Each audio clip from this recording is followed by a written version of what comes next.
Good afternoon and welcome to the eTail Asia and ANZ Virtual Summit 2020. Thank you for joining us. My name is Nissan Joseph. I'm the CEO of Map Active Philippines. I'm based out of Manila. We're in the business of consumer brands, essentially global brands that want to distribute their products in the Philippines area. With that, I have my panelists introduce themselves, starting off with Niky. Hi, everyone. Thanks for the introduction, Nissan. So good afternoon. My name is Niky, and I'm currently the head of strategy for Nativex. Nativex is a performance-based digital marketing agency that's headquartered in Guangzhou in China. And we have 16 offices globally, and I'm sitting in the Singapore office. And thank you for your time. I look forward to our conversation today. Right. Thank you. And Brendan? Hey guys, so my name is Brendan Gillen. I'm head of e-commerce for Superdry Australia and New Zealand.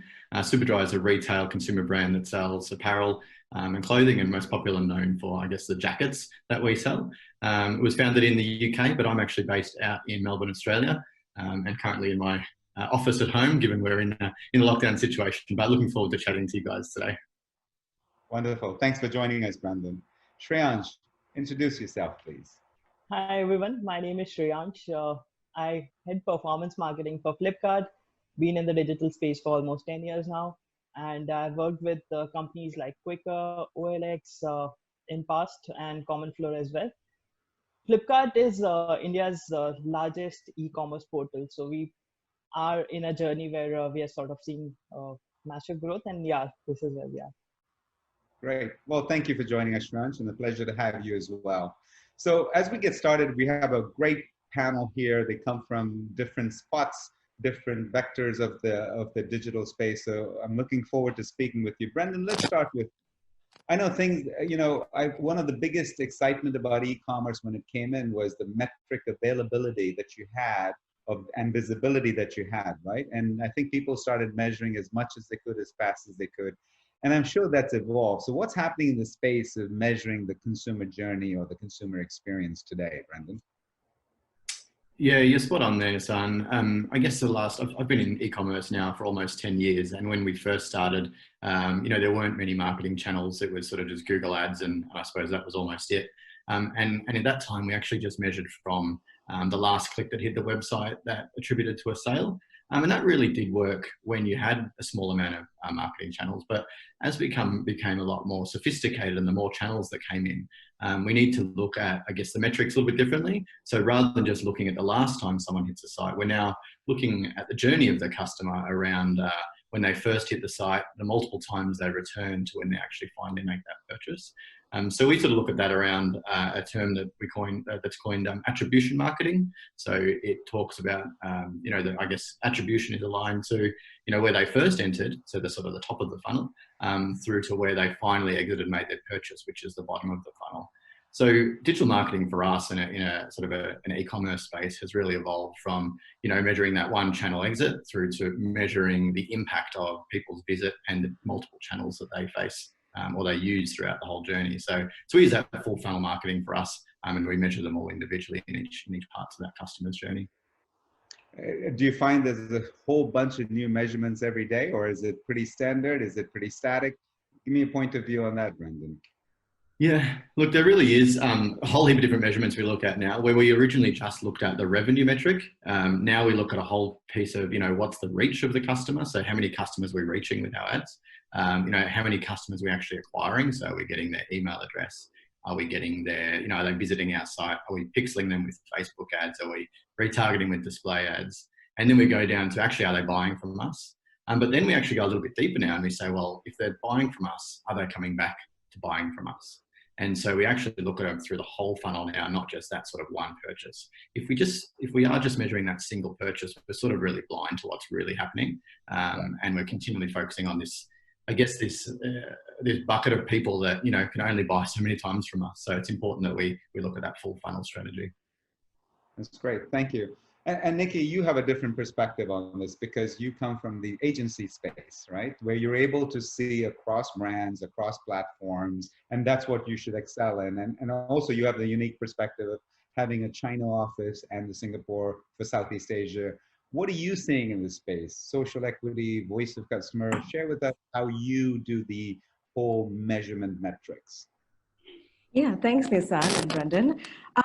So you're right. The perspective that I have is a combination of my past experience in WPP as well as my current experience now in Nativex, performance-based.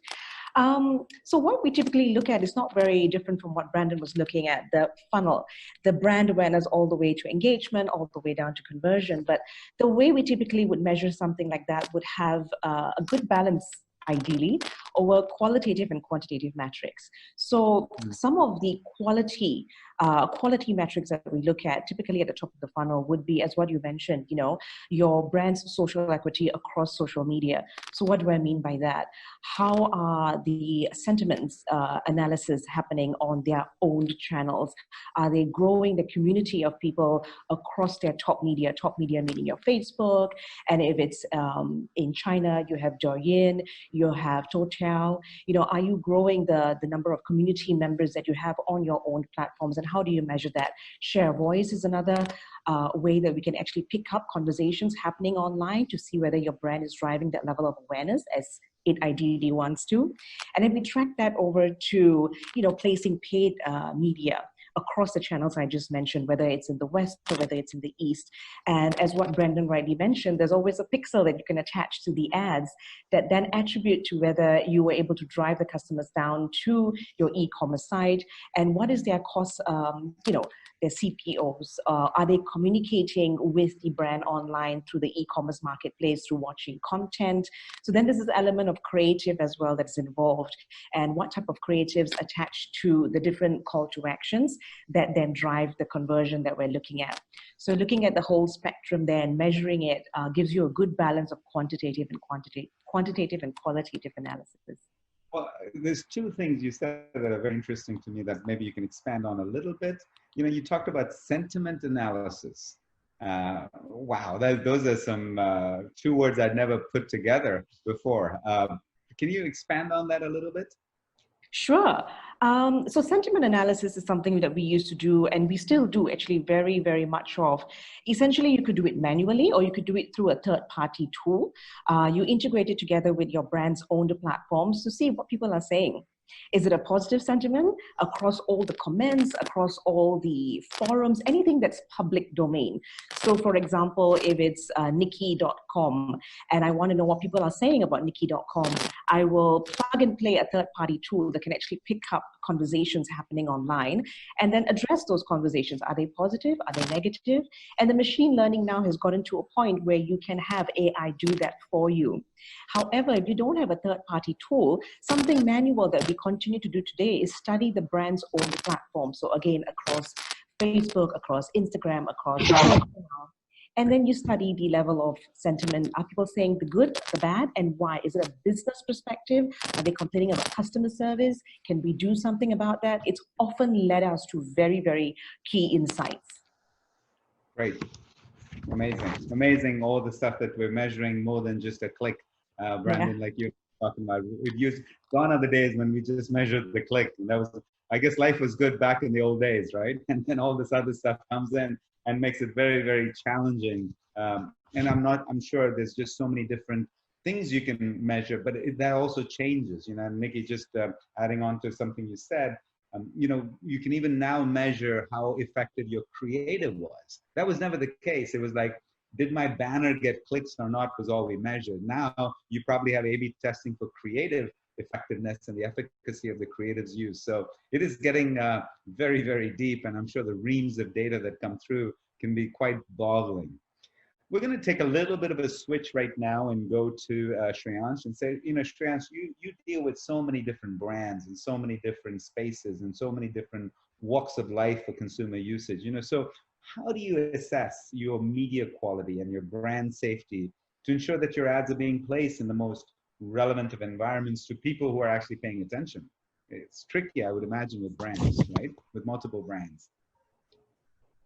Yeah, thank you for the question, Nissan. That's something which is very interesting, and I think brand safety is something which really needs to be built within the organization itself, and you have to sort of ensure that it's not being compromised at any point of time, right? Especially when you are a marketplace and you're dealing with different brands. you are sort of showcasing the brand products, which are not really your products as such. So from that perspective, of course, I think it's super critical and important, and it is not something which only the teams should understand. It is something which each and every partner of yours should also sign up for, right?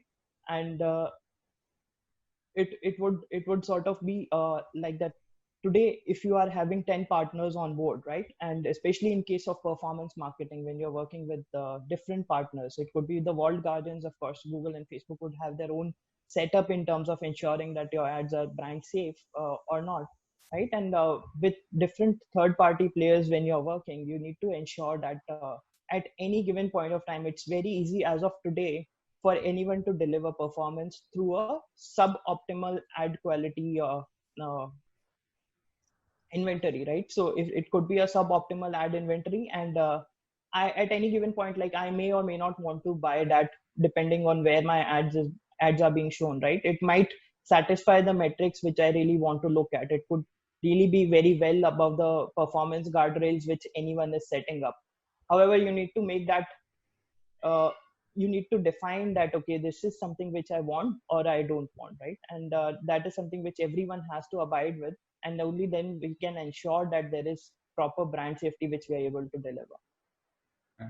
Okay, very interesting. And I bet it's quite a challenge when you deal with a brand that's a consumable versus something that's a fashion versus something that's you know, a collector's item. I'm sure these things all run into issues, and I don't want to get into the whole counterfeit issue. That's, I'm sure, a big challenge to you too. How do you have people not sticky with counterfeits and things like that? But I'm sure it's quite challenging.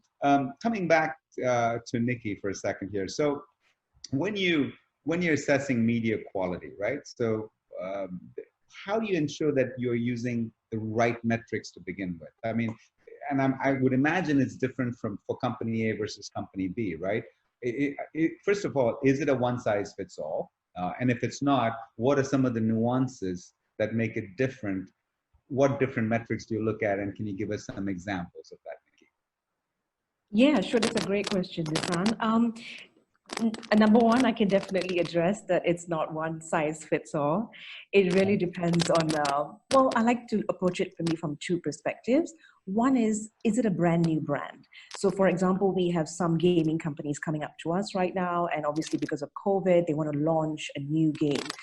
This is completely new. They don't have any owned platforms. So the metrics that assess how successful they are in terms of brand awareness, it needs to be tweaked. If I was going to compare it to a brand that already has mass appeal and is already in the market and already has been downloaded several times, and it's probably now looking to re-engage inactive users. So I would look where the brand is, first of all, in terms of its brand awareness in the market. Is it brand new? Is it seasoned? Is it mid-cycle? And then from there, if it's a company that has already achieved a certain level of awareness and has a community of people, community of followers, I would backtrack and do a little bit of homework and see what were their past campaigns like? How did they measure their past campaigns, and what did they quantify as success? So a lot of the game and a lot of the apps, for example, their measurement metrics is IAA, which is in-app purchases, or CPI, which is cost per install. I'll go back and I'll look at, okay, now that we understand that that's what matters to you, what was the creatives that you used to launch a successful campaign, and what wasn't successful? I think it's good to always look at success and benchmark it against the failures as well, because the nuances lie somewhere in the two of them. But it's understanding where exactly, and that, as you rightly pointed out, A/B testing, especially with creatives. Interesting. So you talked about you know, measuring your failures as well, right? Brendan, I'm gonna throw a little bit of a curveball to you, because I'm sure when you deal with consumer brands, very focused TGs and things like that, what was there a time that you can recall that you started chasing a metric and you thought it was the deliverance metric, and then found out, this is really not that meaningful? Or was there a mistake number that you saw that you could share, if you don't mind? And I'm sorry, it's a little bit out of, but share a mistake you made. We're talking about metrics that matter, right? And I think Niky talked about you got to measure what works and what doesn't work. We've talked a lot about how we go about getting to the right metric, You know, do you have an example of a time you walked into the wrong metric, Brandon? Yeah, I certainly do. We do a lot of lead generation, which is around acquiring email addresses for our customers. And we had sort of a target to acquire a certain amount of email addresses in a certain period of time. So we thought that the more email addresses we had in our database, the more revenue we'd be able to generate, because every time we send an email out to them, we generate revenue. It sort of sounded really, really good, like really simple. More emails equals more money. Like it made sense to us. So we partnered with a couple of different programs, and we went out and we acquired, you know, hundreds of thousands of email addresses to fill our database. We spent quite a lot of money on it. We ran really good campaigns, competitions, you name it. Any way that we could get an email address in our database, we did it. And it was really good, and we were all successful. We're like, wow, we got all the email addresses we needed. We met our campaign goals. The only thing was, though, that 3 months later, we actually hadn't seen an increase in revenue whatsoever, right? In fact, we had a huge email list, but our open rates were going down, our click-through rates were going down, everything was declining. And really it was that we were collecting the wrong type of email address. So we were having low quality email addresses in our database, which was causing us to actually have lower email metrics throughout the whole program. So while we were chasing this dream of having a huge email list, the actual objective of that was incorrect. So the objective for us should have been, how do we get a quality email customer, not necessarily look at as many emails as we can get. So we've since pivoted and made sure that when we do actually look at leads, that we're acquiring them on the right merit, and we're not just going out and grabbing anyone. So if we partner with a company, we need to make sure they have a similar customer database to us that has a similar interest group to our consumer, but not selling the same product. So we're like for like customers, but, you know, in different competitive niches, so that we make sure that our customers are very similar. So that was definitely a learning for us. You know, it was more like a vanity metric for us as opposed to a revenue metric. So it was great to say we had, you know, all these email addresses, but they certainly didn't account for any sales increase. That's for sure. That's great. Thanks for candidly sharing that. I think we all make a lot of mistakes as we navigate through this. And you could write a digital playbook on measurement today that will be invalid by the time it comes out in print. Not that it would come out in print in this digital world, but you get the point, right? It's really the same. So, I mean, let's move back to Shreyansh for just a little bit. So you do multiple marketing campaigns. You do multiple endeavors to try and bring the customers into the funnel and down the funnel, right? And walk us through how you see the different measurements being. Is it different in different parts of the funnel? I got to assume it is. But for you, how do you manage the different parts of the funnel when you have so many different brands and so many different, as Niky said, the brand life cycle, they're all in different stages. One is a new brand, one is an incumbent, one is the market leader, one is a sunset brand. How do you manage this marketing funnel? Because I would imagine it has a couple of grids, right? One grid is, where's the brand in its life cycle? Where is it in the funnel, right? Go ahead. Tell us more about how you manage this whole funnel-based metric measurement. Sure. So what we do is quite simple in the approach, because we try and keep metrics separate from different campaigns. So when you're running a top of the funnel campaign, we know what metric to measure. Like, we not really measure the metrics which are bottom of the funnel. And when we are running mid or bottom of the funnel, we know that what kind of metrics we'll be measuring. I'll just try and give a simple example to sort of make it more clear. So let's take an example of you looking to buy a new mobile phone, and you just casually browsing across the internet, you come across a banner which says that, okay, this phone has been launched, this has a Snapdragon, this processor, and this much of RAM, this much of storage, right? You may or may not buy it immediately with that banner itself, right? You'd want to sort of go back, do some research. So you just have one impression of this phone which has come in. Okay, let's take that. Let's keep it separate for now. Then you sort of go back, you do your own Google search, where you go or end up on YouTube, you click, you interact with an SEM ad, right? And you realize that, okay, you have understood that where exactly you can buy this phone, and this phone is available at these many places, right? After that, you would want to do some comparisons and understand that, okay, then you'd head out to YouTube probably. You see another video ad on YouTube because you're part of a remarketing list probably, yeah? So you see another ad there, and this is the third touch point which you have contacted till now, okay? And finally, you wait. You don't really buy it at then and there because you would be looking for a better deal. You'd be looking for a bank offer or something of that sort.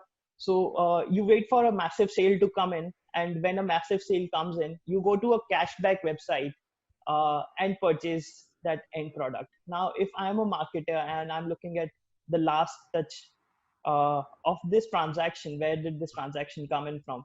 All of my marketing spend, which I made, either it was for my brand awareness, which was the first impression of yours, either it was my YouTube media, which I bought, or it was probably my SEM ad. I'll say all of this is trash. Let's spend all the money on cashback websites, right? But that might not be the true thing which comes in. So it's quite interesting to understand that what all touch points a customer has, and also understanding and then distributing the right credit of every conversion.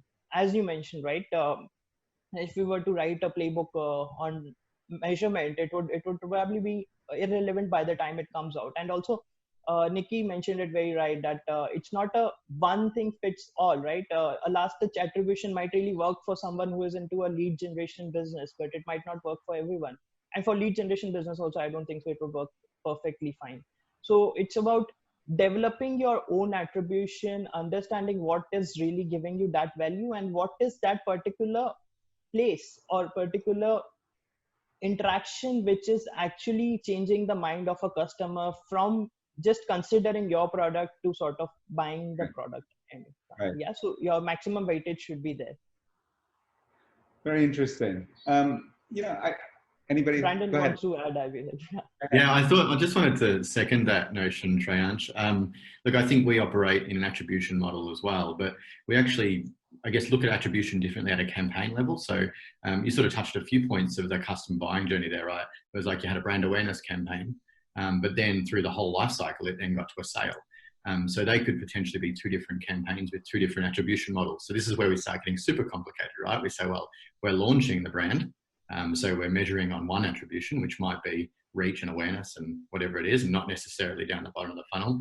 And you're looking at channels like YouTube and, display marketing and stuff like that, because they're that sort of top funnel type pieces. So you have a different attribution there. But then when you get into your promotional sale, you probably have a smaller attribution window, which is like, well, I'm on a 2-day sale. So we're going to hit those, affiliate sites, and we're going to hit those, retargeting sites. And we're going to really nail the bottom of the funnel.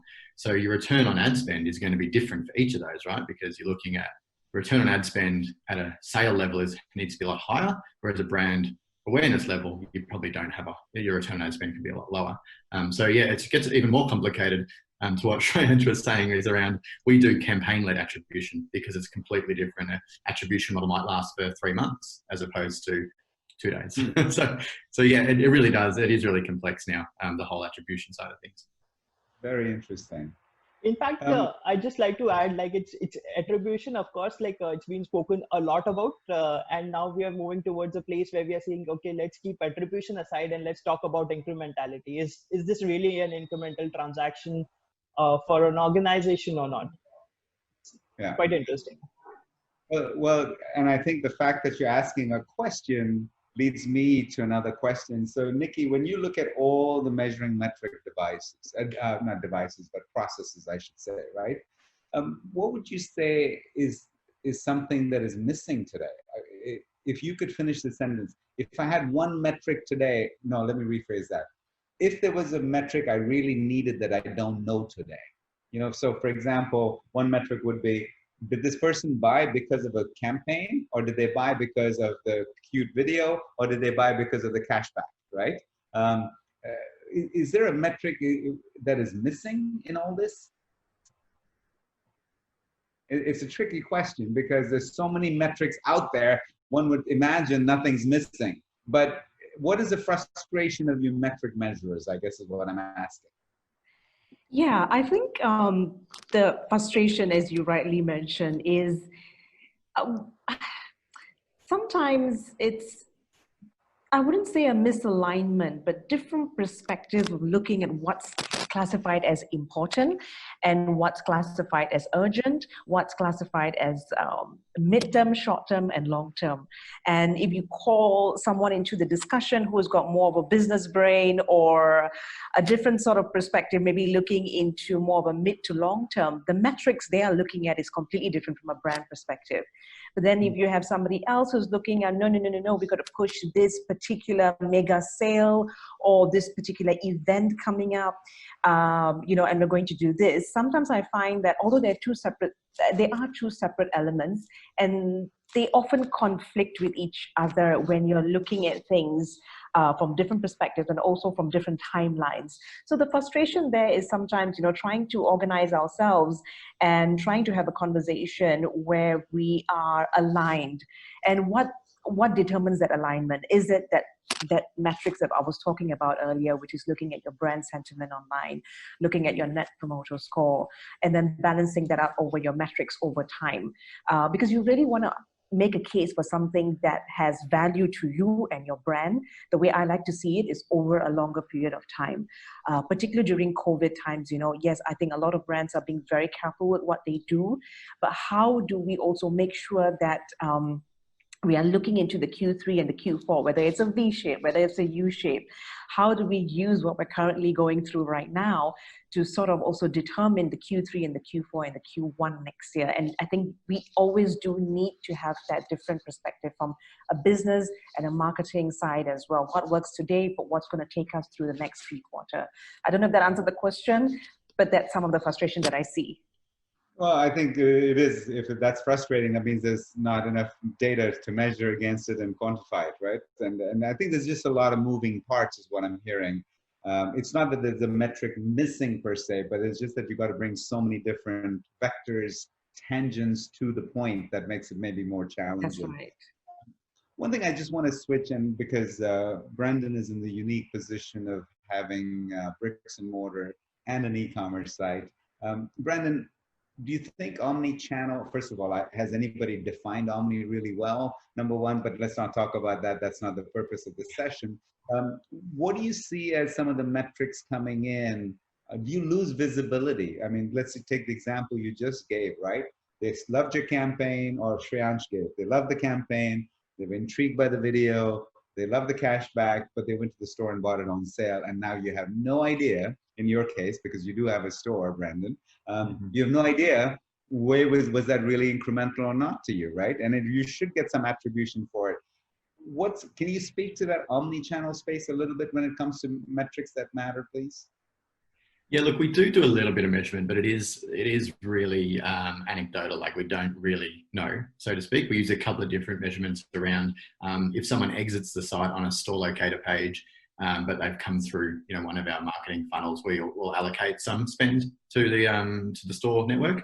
But vice versa, they could also go into store and then shop on their phone and get it delivered to their house.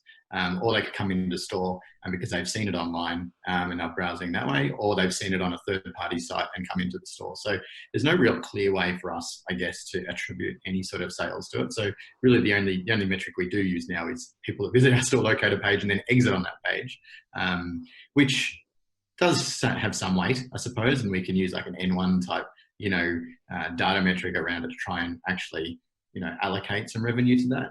But there is some really interesting technology coming out around this, which is around facial recognition and actually identifying customers based on the way they enter the store. So we were looking at a technology recently where there's cameras set up around the store and it blurs out everyone's faces, but we can actually create an identifier on that person and align them to to a CRM record. So potentially we can see whether a customer was an e-commerce customer and then comes in store, and vice versa. And it's been really interesting trialing that. We don't have it up and running in a store. It's more just a prototype and a proof of concept. But as this artificial intelligence and image recognition gets a lot more sophisticated, they may be some of the metrics that we can target in, does an in-store customer go online and does an online customer go in-store? Obviously, we still need to capture that data somehow, which is the hardest part about it. How do we capture an analog customer as opposed to a digital customer? They're very hard to capture. But I think with the emergence of different technologies, we probably will close that gap. So that's a really exciting thing for us, because store networks are very heavy and very resource intensive and very expensive to run. When you put that next to an e-commerce business, the return on investment of having an e-commerce business versus a store business, how do you actually marry that up? And hopefully this sort of technology will really grow the omni-channel side of things. Shransh, did you want to add something to that? Yeah, sure. It's quite interesting, and it's a very complex problem, right? And I'm what sorry, we should I figured you'd want to say something because brick and mortar is your mortal enemy, right? not really. So what I would really like to add here is, right, it's not either or you really need not to get into a or discussion as such, like whether it is channels on which you want to invest or whether it is the type of campaigns which you want to do. It is always going to be a and combination of everything, right? And we as marketers, like, we need to ensure that we are custodians of saying this same thing, and everyone in the organization should sort of be aligned with this, that it's not just brand which can alone work, or it's just a performance campaigns which can alone work, right? It has to be a mix of both, and we need to look at the total picture rather than looking at this picture in silos. Of course, it is important to measure everything, but it is not really important to attribute everything to everything, right? It would not really make sense. Or you go crazy if you try to attribute everything to everything. Thank you for that. Niky, I have a question for you on something Brendan said, which is kind of, the next frontier, so to speak, when we talk about artificial intelligence and facial recognition. And eventually, I think there's going to be a way to know that Nissan, who was on the website looking at Superdry, 2 hours later walked into my store, because I'll have a digital print of some sort, whether it's through the IP of my phone or whatever the case might be, right? I mean, it's not that they know my face when I interact on the website, but they might know the IP address I use, and they're able to connect that this IP address is Nissan. And they may not know who exactly I am in terms of identity, but they know I'm customer A, and they're able to join the dots. And because you have artificial intelligence now layering in and facial recognition, what do you think? Any point of view on what that does to metrics going forward, Niky? Wow, that's a good question.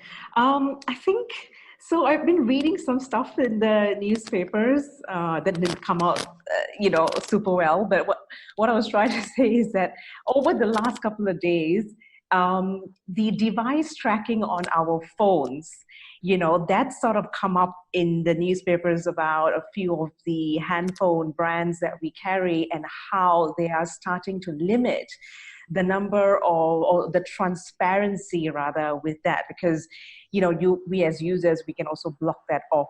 So I have a concern about what's going to happen on the policy level as well, because now you can follow my device ID, and you probably can know, as what you rightly said, Nissan, that when I enter a store, Niky has entered because she has this device of this device number, and it's recognizing maybe something else about me, and it's putting the two together. And if I make a purchase, okay, so this is the whole transaction that has taken place. I do fear that there will be a disruption of that in the time to come because of privacy issues. But if there was no disruption, and you were able to actually make that whole tracking journey and understand that I've seen this on my mobile phone, and you've somehow connected it to a VR scan, and when I enter your shop, I think it could be almost like, Minority Report, the movie. When you enter the shop, you suddenly give me the lipstick that I was looking for online. And the delivery of what I want becomes exponential. And it's scarily so, but maybe it also saves us time as consumers. You give me the right lipstick that I want. You give me something that matches maybe my dress that I'm currently wearing. So that was something that I was looking at recently. And I thought, if this becomes a reality, it can be very good in terms of customizing shopping experiences, which takes us to the whole aspect of personalization and marketing. But it takes it to a level where maybe it might not be comfortable for everyone. So that's a question mark right now for me.